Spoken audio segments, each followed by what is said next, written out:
at welcome po sa aking YouTube channel. At yan guys, at kumusta naman po natin ang status ng aking ubas. Ayan, kung nakikita nyo guys, yan po, yan, malago na ang aking ubas. At nakita nyo sa aking yard o sa aking bakuran ay talagang, yan guys, nakita nyo, yan, medyo maliwalas na po. Nice. Ayan guys, nakita nyo. Ayan po. At ngayon po ipapakita ko na ang aking ubas, status ng aking ubas. Kaya dyan lang kayo, stay tuned. Hello guys, ito na nga po pala ang aking pinaayos, pero ongoing pa po ang aking pagpapagawa, pagpapayos dito. Ayan guys, yan, nakikita nyo may mga bunga na at malalaki na po sila. Yan, Black Rabier. Guys, Black Rabier yan. Yan, yan. At marami pong binunga itong Black Rabier ngayon. At lalo po itong Baikonur. Yan, nakita nyo naman guys, yan. Nag-fruit thinning na po ako. Ibig sabihin, tinanggalan ko na po ng binawasan. Binawasan ko na ng ibang bunga. Yung maliliit, yung mga unwanted berries. Yan. Maganda guys, yan, healthy. At mamaya po mag-spray na naman ako niyan. Yan guys, at yan po. Nakita nyo naman, wow, ang ganda. Oh my God! Wow! Yan, ako po'y natutuwa sobra dito po sa aking ubasan ngayon. At nakita nyo naman talaga dami pong nagsilabas ang mga bunga na. Yan guys, Baikonur. Nakita nyo naman, wow, punong-puno ng bunga yan. Yan guys, yan guys, yun guys. Pati po dito, pati dito sa parting ito, nakita nyo naman, yan, maliit pa yon, maliliit pa lang po, pero soon lalaki din yan. Nakita nyo naman, yan guys, ang dami talaga. Yan, Baikonur at green Brazilian yan guys, at ito naman yung Baikonur ulit. At natutuwa po ako kasi mayroon po tayong red cardinal na ilang bunch na nabuo. Yan, berries. Ayan po, red cardinal, heavy bunch po ito. Yan, mga ganyan, ganyang itsura, heavy bunch. Yan guys, ang dami niyan, palit pa lang po kasi. Yan po ang update natin ngayon, status ng aking ubas. Yan, ignore nyo lang yung stop toys. Yan, sinabit po kasi ng aking bunso, si Duday. Yan guys, nakita nyo naman ang dami. Hindi pa po visible masyado yung tawag dito, mga bunga, kasi maliliit pa po sila. Yan, ano guys, marami-rami na po yung bunga. At soon makikita na po sila, lalaki na yan. Yan guys, yan po ay green Brazilian. Nakita nyo naman, puros bunga po yung makita nyo dito. Yan, ang dami po. Sa ngayon po parang na triple yung dami ng aking bunga ng aking ubas. Yan. Sana all.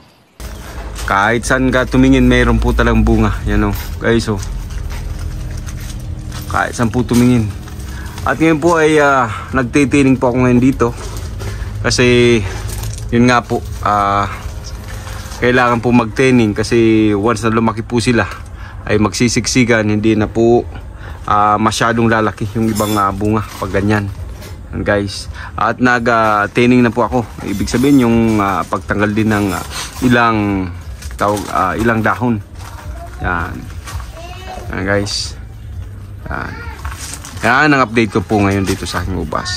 At nakita nyo naman medyo maganda po yung place ng aking ubasan, ng aking grapes vineyard. Yan guys. Yan, kung nakita nyo guys yung may mga tanim dyan. Ayan. Ito po. Itong aking tanim na ubas. Ayan ng Baikonur. At for the meantime, tinanamin ko muna ng tawag dito, pichay. Yan guys. Ito ang tinanim ko ay pang panandalian lang. Kasi hindi pa naman lalaki ito. Yan. Itong tinanim kong bagong tanim na Baikonur. Yan. At para mapakinabangan yung ibang space ay tinaniman ko po hanggang doon. Paikot po yan. Tinaniman ko po ng pichay. Yan. At take note. Swerte po yan kasi alaga yan. Pag i-spray ko ng ditipid tayo niyan. Nadadamay sila sa pag-spray ko. At meron na po nag-volunteer na kukuha ng aking pichay kung magkataon. Oh my God! Wow! Ito po ay lumaki at marvelous na. Guys, nakikita nyo. Yan. Dito po ako tumatambay tuwing hapon kasi napaka-presko ng lugar. Yan. Buwelo po yung hangin. Ayan. Ayan.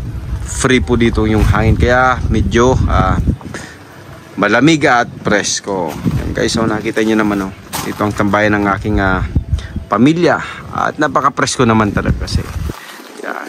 Nakita nyo naman nung nakaraan ay halos wala pang dahon at ngayon nakita nyo naman may mga dahon na at the same time may mga tawag dito bunga na. Hindi po masyadong visible pa yung mga bunga kasi maliliit pa. Siguro after 2 weeks yan po talagang makikita na po yung mga bunga. Green pa kasi at medyo malilit pa. Yan guys. Yan po. Kita nyo naman guys hanggang dun sa dulo. At punta po tayo dun sa unahan. Yan guys. Guys, heavy bunch yan guys. Dito po nakakatuwa. Ayan. Yan, ito po. Ayan, ito po may mga nauna na. Yan, hindi ko pinutol yung iba. Yan, ito po. Laki na po yan. Yan guys. At meron pa po mga at ito guys yung sinasabi ko yan. Yan po ay ang red cardinal. Napakatamis po niyan. Napakatamis. At medyo po napapansin kong medyo dumadami na po yung berries ng aking tanim na red cardinal. Yan. Take note, itong red cardinal nito ay girafting ko ng tawag dito Baikonur. Kaya dalawa pong klase. Sa isang puno, dalawang klase po yung variety. Yan guys at yan po. Yan dyan na po ang kolektado yung niyan. Yan guys nakakatuwa po pag ganyan nakikita nyo napaka-presko ng lugar. Yan. Yan yan guys. Sabi nga walang parang hinday mo lang yung gastos. Basta hobby mo talaga yung yung kung magusto yung ginagawa mo. Pag hobby mo sinisit aside mo yung mga gastos. Yan, pag hobby mo. Yan guys, nakita nyo may mga pichay pa yan. At ito pong inilagay kong dito lupa ay garden soil po yan. Yan kabila, yan nakita nyo guys. Yan, napakataba po niyan kasi galing yan sa pinagkuhan namin doon sa may isan dati. Yan, yan ang ina namin dito. Yan guys, nakita nyo. At nakita nyo naman may mga rambutan pa tayo niyan yun, may mga bunga yan. Yan guys. At ito na guys yung unahan ko. Wala pa pong UV plastic pero nakapagawa na po tayo ng future greenhouse. Yan. Soon magiging po yan. Yan. At nakita nyo naman dito sa una. Talaga naman oh. Yan guys, talaga naman oh. Yan, nakita nyo. May mga bunga na yan. At painog na, take note. Guys oh. Wow, ang lupet. Yan guys oh. Tinanggal ko lang yung hinog na guys. At meron na nga pong overripe na. Overripe na yung iba, pero okay lang. Tatanggalin na lang natin. Yan oh. Anong ubas natin guys oh. Dito po sa unahan. Yan. At soon, ayusin ko po ito. Medyo nakita nyo, medyo magulo pa. Magulo pa yung mga vines. At ayusin natin yan mamaya. Yan. Guys oh. May kulambo na. Hindi po yan para sa lamok, kundi sa ibon at syempre sa tao. At yan guys oh, binalot ko pa kasi wala pa naman pong UV plastic nakalagay. At yan po, for the meantime, ito na muna para iwas po sa fungus kasi panay po ang ulan at ngayon po medyo mainit. Yan guys oh. Yan, guys, ang lupit ng pagkakagawa nitong aking greenhouse. Yan, 2 araw lang yung nagawa at yan po nabuo na. Yan, ito po ang aking unahan. At soon, sabi ko nga, magpuputap tayo ng business, negosyo dito sa aking ubasan. At soon, hopefully, in God bless and grace, yan po, maano po tayo dito, makaputap tayo ng business. Yan guys oh, nakita nyo. Yan guys. At yan guys, dito lang po matatapos ang aking video for today. At yan guys, kung nagustuhan nyo po ang video ito, pakipindot naman po ang like and subscribe button nasa baba. At pakipindot na rin po ang notification bell para updated po kasi mga susunod ko pang videos. At yan guys, hanggang sa muli, bye bye, God bless.